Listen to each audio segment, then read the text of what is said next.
বেনজিরের গ্রেফতারে মজা পেলেন পরীমণি। ঢাকায় চলচ্চিত্রের আলোচিত চিত্রনায়িকা পরীমণি সাবেক পুলিশ মহাপরিদর্শক আইজিপি বেনজির আহমেদের গ্রেফতারের খবরে সামাজিক মাধ্যমে সংক্ষিপ্ত কিন্তু তাৎপর্যপূর্ণ প্রতিক্রিয়া জানিয়েছেন।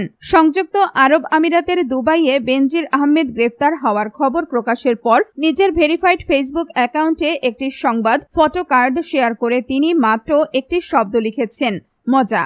রোববার 14 জুন সামাজিক যোগাযোগ মাধ্যমে দেওয়া ওই পোস্ট ঘিরে নেটিজেনদের মধ্যে ব্যাপক আলোচনা শুরু হয়। কেন এমন মন্তব্য করেছেন সে বিষয়ে কোনো ব্যাখ্যা দেননি পরীমণি। তবে অনেকেই ধারণা করছেন 2021 সালের রাজধানীর একটি বোট ক্লাবকে কেন্দ্র করে আলোচিত ঘটনার জেরে অভিনেত্রীর জীবনে যে আইনি ও ব্যক্তিগত জটিলতা তৈরি হয়েছিল তার সঙ্গে এই প্রতিক্রিয়ার সম্পর্ক থাকতে পারে।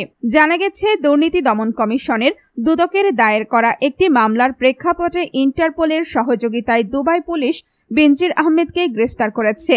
দীর্ঘদিন ধরে তার বিরুদ্ধে অবৈধ সম্পদ অর্জন, ক্ষমতার অপব্যবহার ও দুর্নীতির বিভিন্ন অভিযোগ তদন্ত করছে দুদক। এর আগে 2024 সালের 4 মে দেশ ছেড়েছিলেন সাবেক এই আইজিপি। এরপর থেকে তিনি লোকচক্ষুর আড়ালে ছিলেন। 2020 সালের 15 এপ্রিল থেকে 2022 সালের 30 সেপ্টেম্বর পর্যন্ত বাংলাদেশ পুলিশের মহাপরিদর্শক হিসেবে দায়িত্ব পালন করেন বেনজির আহমেদ। এর আগে তিনি ঢাকা মহানগর পুলিশের কমিশনার এবং র্যাবের মহাপরিচালক হিসেবেও দায়িত্ব পালন করেন। বেনজিরের গ্রেপ্তারের খবর প্রকাশের পর রাজনৈতিক, সামাজিক ও সাংস্কৃতিক অঙ্গনের বিভিন্ন ব্যক্তি প্রতিক্রিয়া জানালেও পরীমণির এক শব্দের মন্তব্যই সবচেয়ে বেশি আলোচনার জন্ম দিয়েছে সামাজিক মাধ্যমে।